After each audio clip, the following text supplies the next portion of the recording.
एक देही इलाके में सोनम नाम की लड़की अस्पताल के बाहर छोले बेचा करती थी। गर्मा गर्म छोले ले लो, चना जोर गरम बाबू मैं लाई मजेदार चना जोर गरम, इसमें डाला है गरम मसाला, इसे खाएगा दिल वाला, ले लो चना जोर गरम ले लो। सोनम के छोले खूब बिका करते थे। दवाखाने के मरीज जब ठीक होकर बाहर आते तो वो एक बार सोनम के छोले जरूर नौश फरमाते। और दवाखाने के बाहर पिंकी नाम की लड़की भी आती थी पापड़ लेकर। उसके पापड़ कम बिका करते थे, इसीलिए वो सोनम से बहुत हसद रखती थी। गर्मा गर्म छोले, सड़े बुरे छोले, पता नहीं कितने दिन बासी पुराने छोले उठाकर लाती है ये सोनम सड़ियल। मेरे छोले तेरे गंदे सड़े बासी पापड़ से तो अच्छे ही हैं। सच बता, कितने दिनों से नहीं नहाई है तू? सोनम शाम को लौटकर अपनी ज़ईफ माँ की खिदमत किया करती थी और उसे दिन भर की गुफ्तगू भी सुनाती। अम्मी जान, एक अमीर शख्स ने मुझे 100 रुपए तोहफे में दिए। ये क्या होता है? जब कोई खुश होकर ज्यादा पैसे देता है तो उसे ही तोहफा कहते हैं। बेटी, तू अपनी शादी के लिए कोई लड़का तलाश कर ले। मैं तो कहीं उठकर जा भी नहीं सकती। पहले तुम पूरी तरह से ठीक तो हो जाओ, तब मैं अपनी शादी कर लूंगी। सोनम की माँ की तबीयत दिन ब दिन खराब होती गई। एक रोज उसे अपनी माँ को लेकर दवाखाने जाना पड़ा। पिंकी ये देखकर बेहद खुश हुई। सोनम की माँ दवाखाने में है, वो अब छोले बेचने नहीं आ पाएगी। तब तक मैं छोले का कारोबार जमा लेती हूँ, इतना अच्छा मौका फिर नहीं मिलेगा। पिंकी ने पापड़ बेलना छोड़ दिया और छोले का कारोबार किया, लेकिन पिंकी के छोले लोगों को पसंद ही नहीं आए और पापड़ की तरह उसके छोले भी बहुत कम बिके। उधर सोनम की माँ की तबीयत ठीक हो गई और वो दोबारा छोले बेचने आ गई। सोनम के वापस आते ही उसके पास खरीदारों की मजलिस हुई। मैंने छोले बेचे तो किसी को पसंद नहीं आए, और इस मरियल के छोले को देखो, लोग कैसे लबालब नौश फरमा रहे हैं। इसे और इसके कारोबारी लोगों को मजा चखाना होगा। पिंकी चुपके चुपके सोनम पर नजर रखने लगी। एक रोज जब सोनम अपने छोले की टोकरी बाहर रखकर बैतूल खला गई तो पिंकी ने उसकी टोकरी में खुजली की दवा मिला दी। उस शाम जिसने भी छोले नौश फरमाए वो खुजली में मुब्तला हो गया।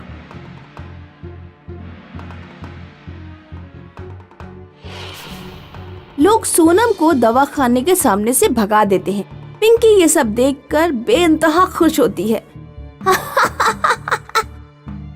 अब आया ना मजा। सोनमपुर मीरपुर जाने वाली राह पर बैठकर रोने लगी। अब मैं अपनी माँ का इलाज कैसे कर पाऊंगी? सोनम के पास एक ज़ईफ औरत खाना मांगने आई। बेटी, अपनी टोकरी के कुछ छोले मुझे भी दे दो, बहुत भूख लगी है। अम्मा, ये छोले मत खाओ, इसमें किसी ने कुछ मिला दिया है। मेरे पास 100 रुपए हैं, चाहो तो ये ले जाओ, कहीं से खाना खरीद कर खा लेना। सोनम ने जिस ज़ईफा को अपना 100 का नोट दिया था, उस ज़ईफा ने छोलों की टोकरी पर हाथ रखा। कुछ मोजिज़ा हुआ, फिर वो ज़ईफा चली गई। सोनम खुजली वाले छोले लेकर घर पहुंची। उसने ये वाकया अपनी माँ को बताया। ला, एक चम्मच छोले खाकर मैं देखती हूँ, पता चल जाएगा कि इससे खुजली हो रही है या नहीं। माँ ने एक चम्मच छोले नौश किए। छोले खाते ही सोनम की माँ एकदम अच्छी हो गई। मेरी दुख्तर, मैं बहुत अच्छा महसूस कर रही हूँ और मुझे कहीं खुजली भी नहीं हो रही। लगता है तुम्हें कोई गलतफहमी हुई होगी। तुम इन्हीं छोलों को दोबारा फरोख्त करने जाना।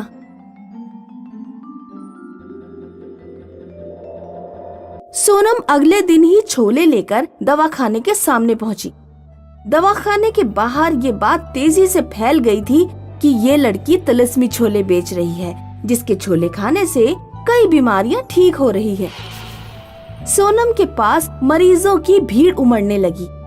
लोगों ने उसे 2 गुने 3 गुने पैसे दिए और छोले खाए और सभी अच्छे होकर घर लौट गए। पिंकी को भी ये बात पता चली। तिलिस्मी छोले, ये क्या पागलपन है, जरा मैं भी तो खाकर देखूं। पिंकी ने सोनम के छोले खरीदे। जैसे ही उसने छोले खाए उसे बुरी तरह खुजली होने लगी। अरे अम्मा, मैं तो मर गई, ये क्या हो रहा है, बहुत तेज खुजली हो रही है। मर गई, अरे मर गई मैं। सोनम ने देखा कि वो ज़ईफ़ा, जिसे उसने 100 का नोट दिया था, दूर खड़ी मुस्कुरा रही है।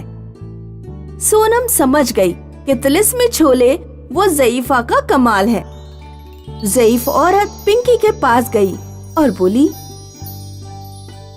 क्या अब भी तुम किसी दूसरे के सामान में उल्टी सीधी चीज तो नहीं मिलाओगी? अगर तुम वादा करो तो मैं तुम्हारी खुजली ठीक कर दूंगी। हाँ, जी, मैं वादा करती हूँ, मेरी खुजली जल्दी से ठीक कर दीजिए। आगे से कोई शरारत नहीं करूंगी मैं, सच में। ज़ईफ़ औरत पिंकी को ठीक कर देती है और गायब हो जाती है। कहते हैं कि सोने में दौलत होती है, ये किसी की जिंदगी संवार देती है तो किसी की बर्बाद भी कर देती है। आइए सुनते हैं इसी मुहावरे को सच साबित करने वाला एक अफसाना। एक देही इलाके की एक लड़की देही इलाके में अपनी माँ के साथ रहती थी। अपने शौहर के अचानक मरने के बाद बबली की माँ बबली को लेकर अपने भाई अमन सिंह के यहाँ सफर एहतमाम करती है।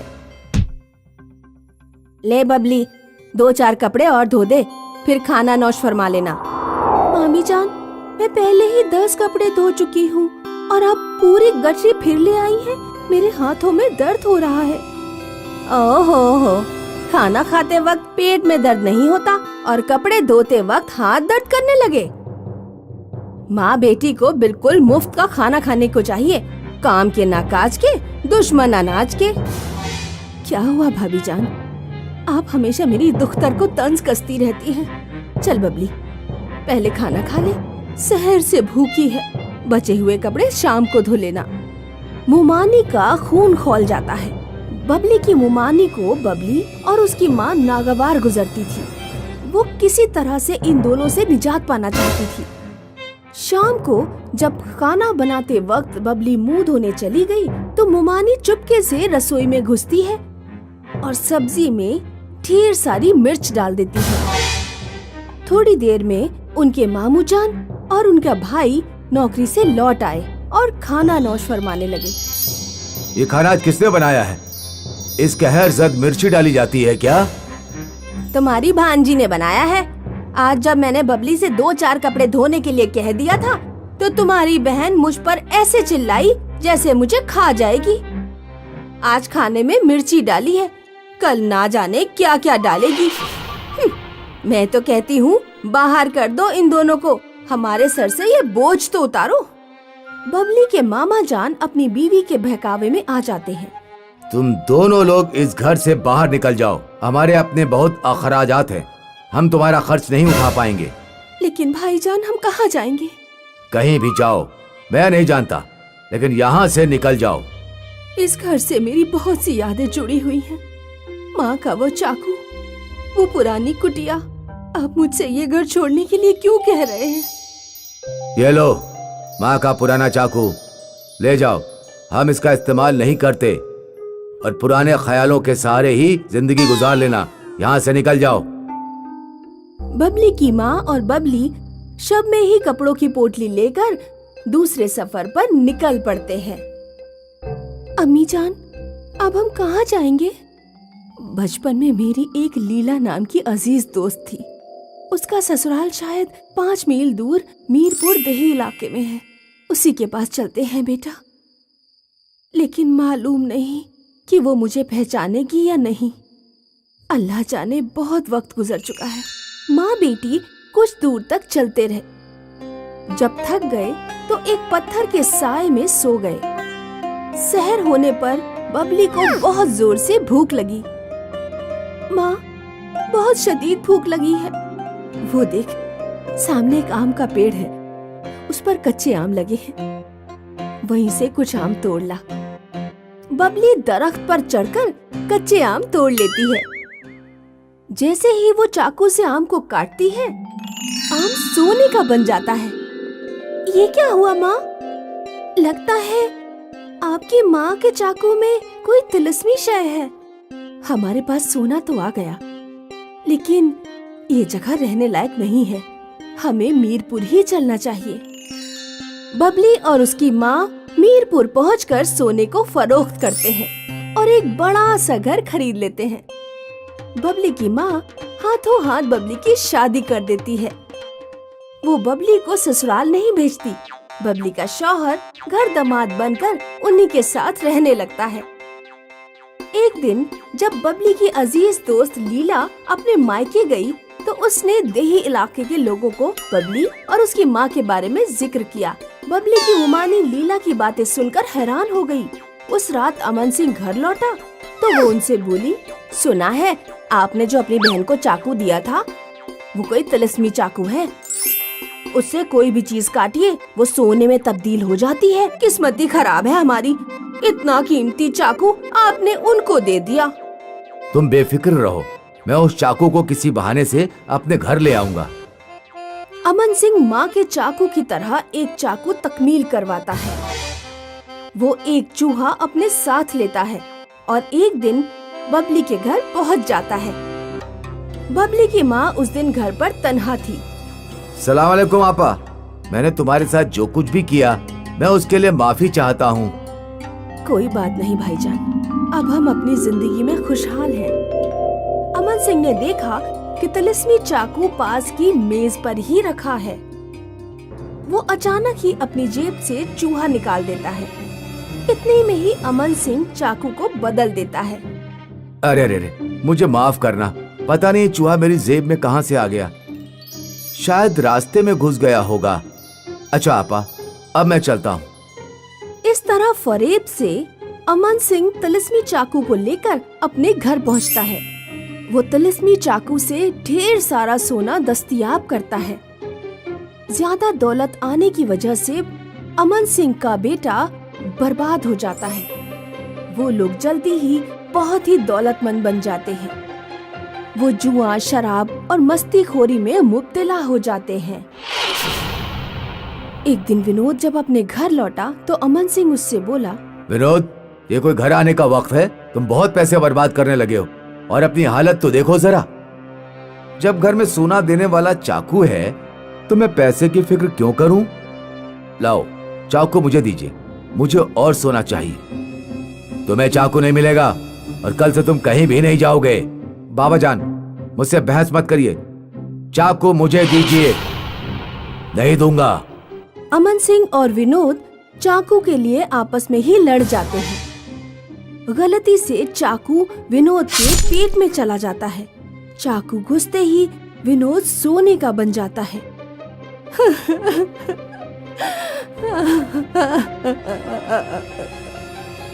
या अल्लाह, ये क्या हो गया?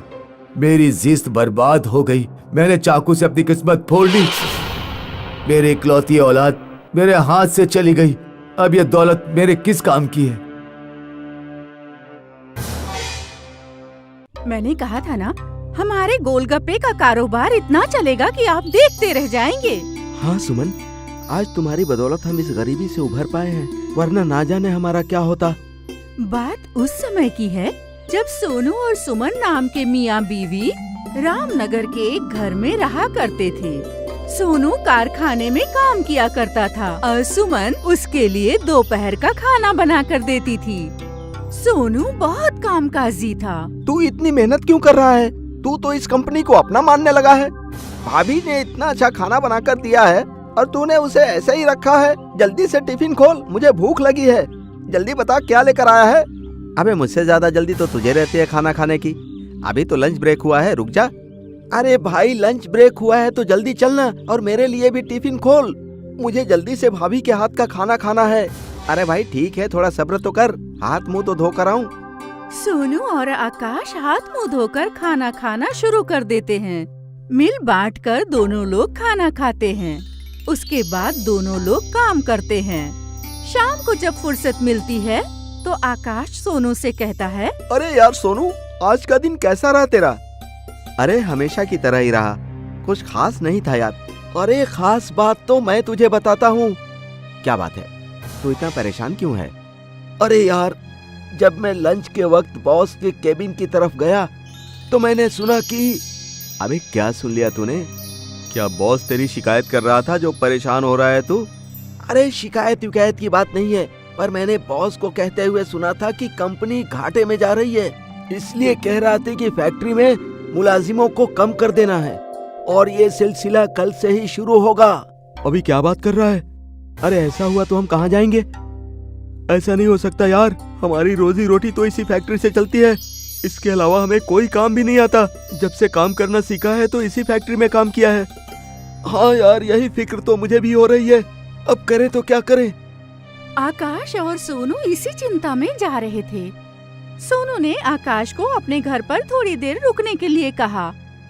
तभी वहाँ पर आकाश की बीवी पूजा भी आ गई। अरे पूजा, तुम यहाँ क्या कर रही हो?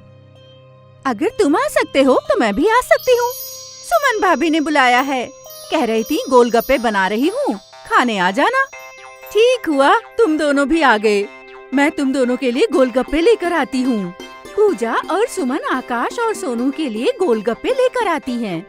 सुमन बहुत ही लजीज गोलगप्पे बनाती थी। उसके गोलगप्पे आकाश और सोनू दोनों को बहुत पसंद आते थे। सोनू उससे अक्सर गोलगप्पे बनवाता रहता था। अरे भाभी, खाना तो अच्छा बनाती ही हो और गोलगप्पे तो उससे भी अच्छा बनाती हो। इन गोलगप्पों में तो सच में करिश्मा है, कितना भी खाओ दिल नहीं भरता।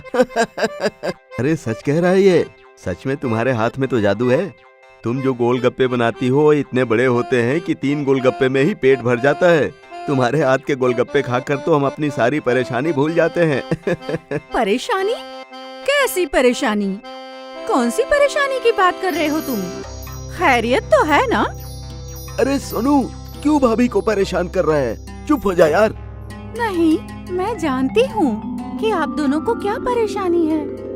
आज आप दोनों खामोश लग रहे हैं जब से कारखाने से आए हैं। आकाश और सोनू अपनी बीवियों को ना चाहते हुए भी परेशानी बताने के लिए मजबूर हो जाते हैं और वो अपनी बीवियों को सारी बातें बता देते हैं, जिसकी वजह से दोनों की बीवियां भी परेशान हो जाती हैं। फिर कुछ दिनों के बाद वाकई वो कारखाना बंद हो जाता है। अब हम क्या करेंगे? आपका तो काम भी छूट गया है, धीरे धीरे रसद भी खत्म हो रहा है।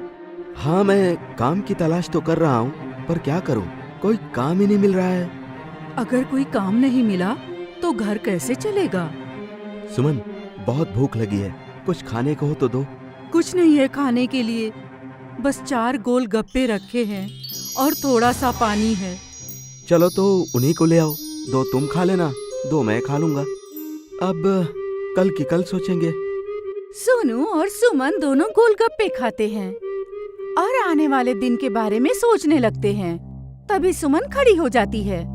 क्या हुआ? तुम गोलगप्पे खाते खाते खड़ी क्यों हो गई? अगर आपको ठीक लगे तो मेरे मन में एक ख्याल आया है। कैसा ख्याल? आप लोगों को ऐसा लगता है ना कि मैं गोलगप्पे लजीज बनाती हूँ, तो क्यों न मैं गोलगप्पे बनाकर बाजार में बेचना शुरू कर दूं। वैसे तरकीब तो तुम्हारी अच्छी है, गोलगप्पे खाना तो हर कोई पसंद करता है, पर उसके लिए पैसे कहाँ से आएंगे? आप फिक्र क्यों करते हो? आपने मेरे कानों के लिए बालियां बनवाई थी ना, वो किस दिन काम आएंगी? नहीं नहीं, तुम्हारे गहने में नहीं बेच सकता। जेवरात बुरे वक्त में काम आते हैं। जब खाने के लिए खाना नहीं बचा है तो इन जेवरों का क्या करूंगी मैं? सुमन और सोनू बालियां बेचकर गोलगप्पे बनाने का सामान ले आते हैं और सुमन अपने हाथों से गोलगप्पे बनाकर तैयार करती है। सोनू और सुमन उन गोलगप्पों को बेचने के लिए बाजार के लिए निकलते हैं।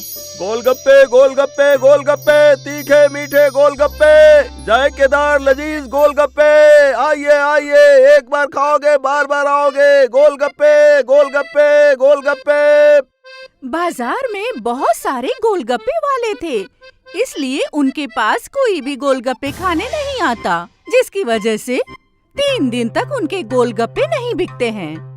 अरे यहाँ बाजार में हर तीसरी दुकान गोलगप्पे की है, हमारे गोलगप्पे तो बिक ही नहीं रहे हैं। अगर इसी तरह से चलता रहा तो ये कारोबार करके भी कोई फायदा नहीं होगा। मैंने इतने प्यार से गोलगप्पे बनाए और कोई खाने आ ही नहीं रहा है। ये तो बहुत गलत हो रहा है। अब हमारे घर का खर्चा कैसे चलेगा? सोनू और सुमन वहीं पर मायूस होकर बैठ जाते हैं। तभी उनकी नजर दुकान के बाहर एक बोर्ड पर पड़ती है।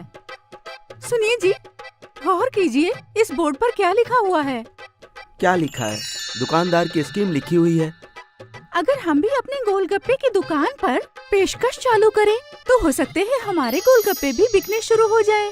जब तक लोगों को हमारे गोलगप्पे का स्वाद ही नहीं पता चलेगा तो वो खरीदार कैसे बनेंगे?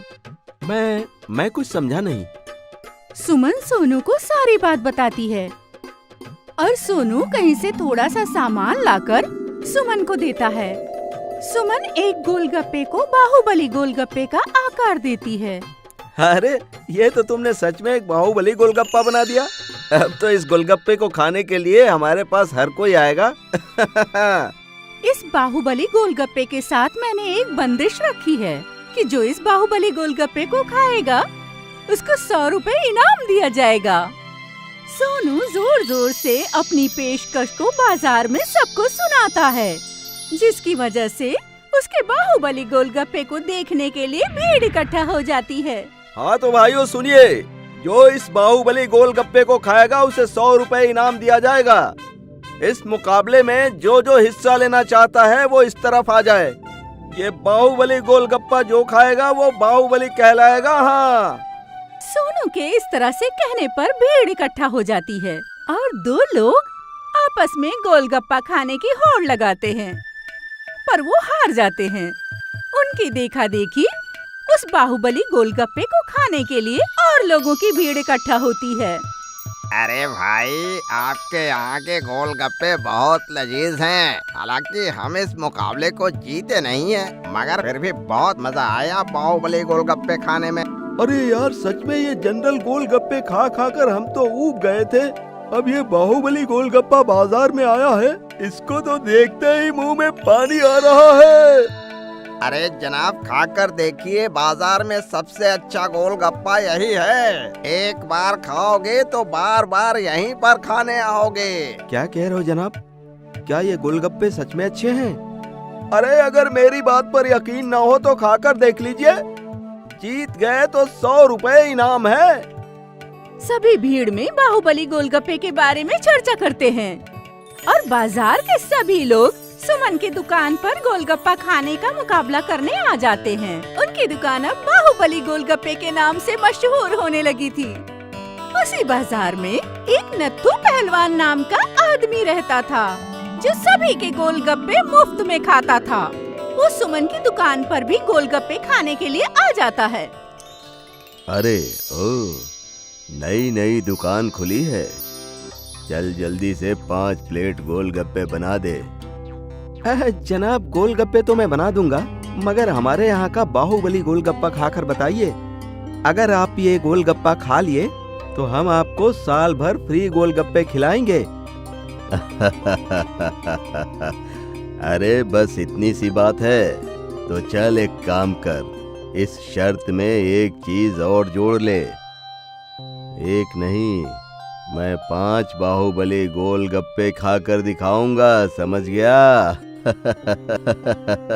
अगर आप ये गोलगप्पा नहीं खा पाए तो आपको मुफ्त में खाने की आदत को छोड़नी पड़ेगी। ठीक है, हमें मंजूर है।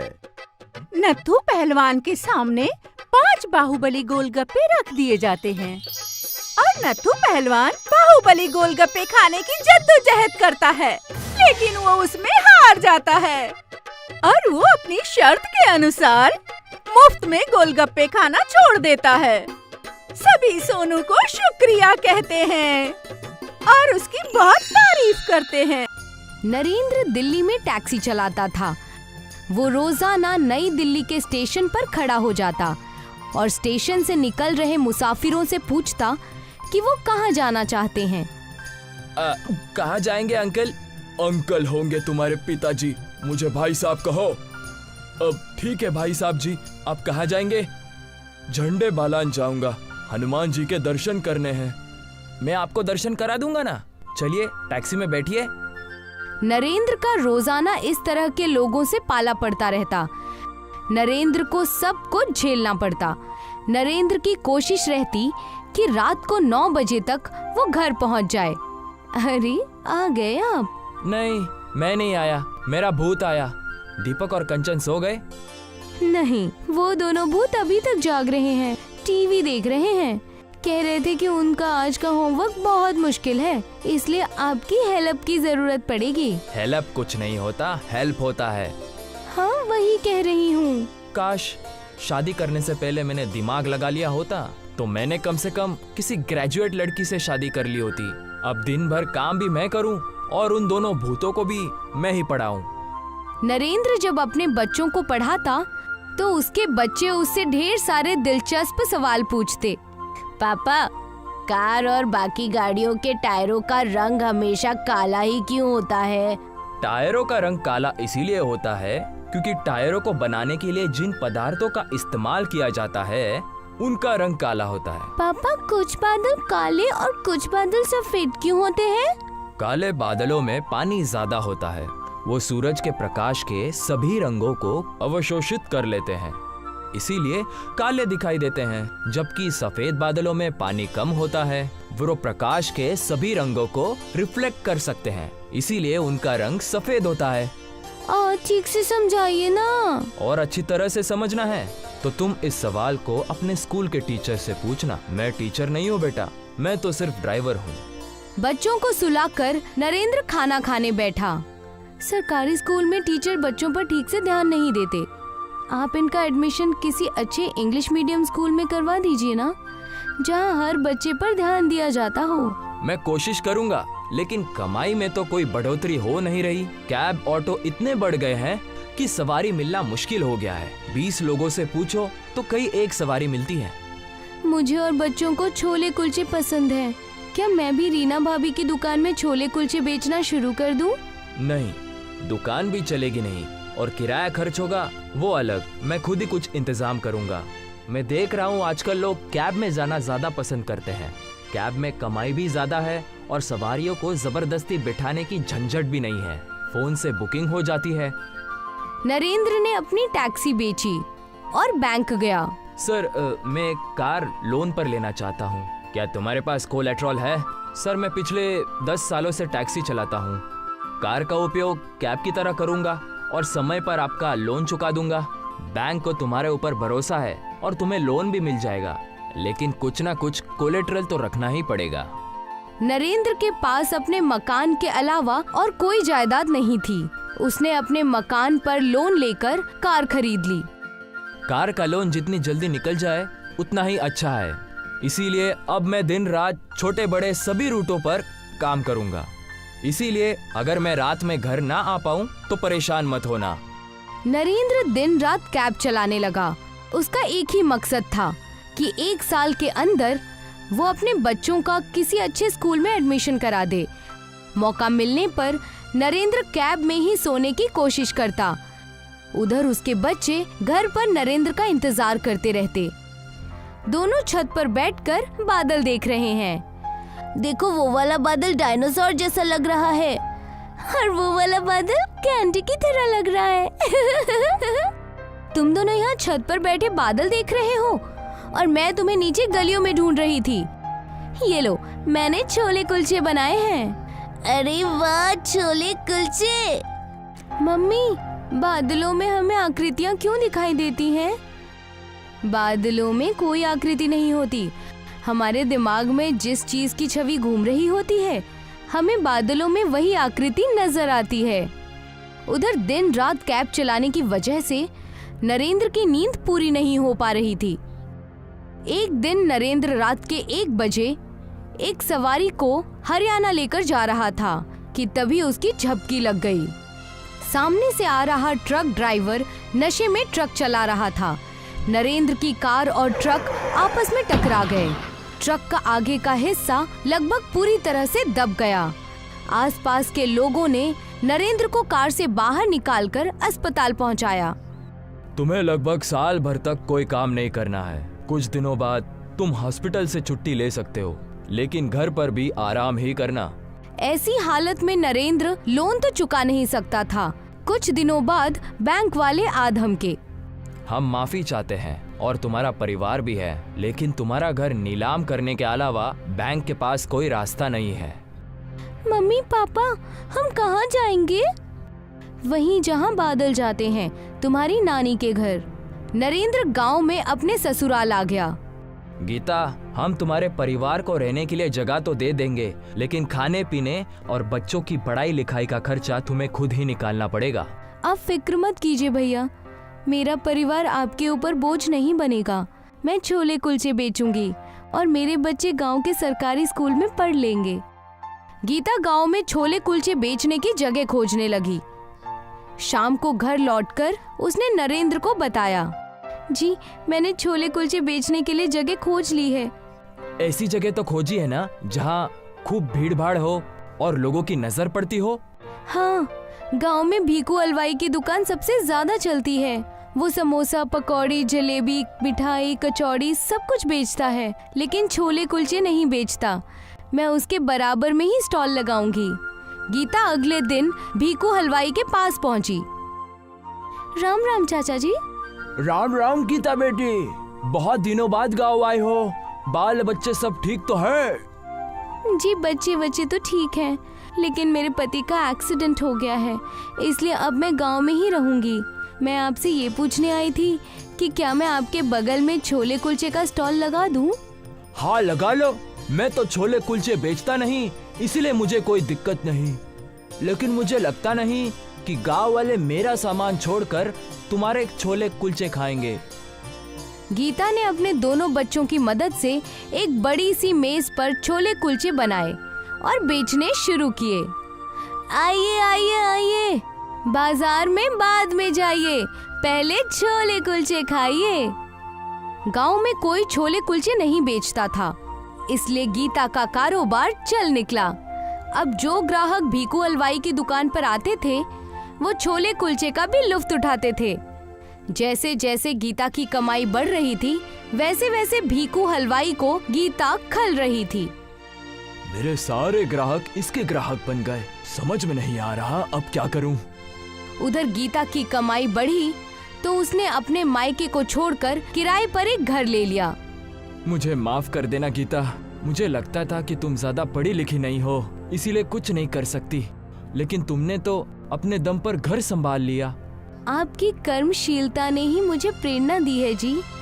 उधर भीकू हलवाई म्युनिसिपैलिटी के ऑफिस पहुंचा। उसने म्युनिसिपैलिटी के ऑफिसर को रिश्वत देकर कहा, मेरे दुकान के बगल में सड़क किनारे गीता नाम की एक औरत छोले कुलचे का स्टॉल लगाती है, उसे हटवा देना। 2-4 और दुकानें भी हटवा देना, ताकि गीता को ये न लगे कि उसकी दुकान किसी ने विशेष रूप से हटवाई है। अगले दिन म्युनिसिपैलिटी का ऑफिसर सड़क पर पहुंचा। दिल्ली के मशहूर छोले कुलचे, कितने के हैं छोले कुलचे? 20 रुपए के हैं। एक प्लेट मुझे भी खिलाना। छोले कुलचे खाने के बाद ऑफिसर बोला, तुम्हारे छोले तो अच्छे हैं, लेकिन तुम्हें अपना कारोबार यहाँ से हटाना होगा, क्योंकि हम सड़क किनारे का सारा अतिक्रमण हटा रहे हैं। अभी रहने दीजिए साहब, अगर मैं यहाँ से कारोबार हटा लूंगी तो मेरी रोजी रोटी नहीं चल पाएगी। तुम किराए पर कोई दुकान ले लो। साहब, मेरे पति बीमार हैं, उनकी दवा का खर्च, रहने का किराया, बच्चों की स्कूल की फीस, इन सारी चीजों में ही पैसे चले जाते हैं। मैं दुकान किराए पर नहीं ले सकती। तो मुझे नहीं पता, कहीं भी जाओ, लेकिन यहाँ से अपना सामान हटाओ। अधिकारी ने पूरी सड़क खाली करा दी। दीपक और कंचन ने एक एक भगोना अपने सर पर उठा लिया और वे तीनों घर की ओर चल दिए।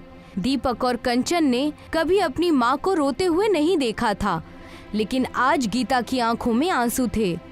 धूप में चलते हुए गीता बेहोश होकर गिर पड़ी। उसके बच्चे रोने लगे।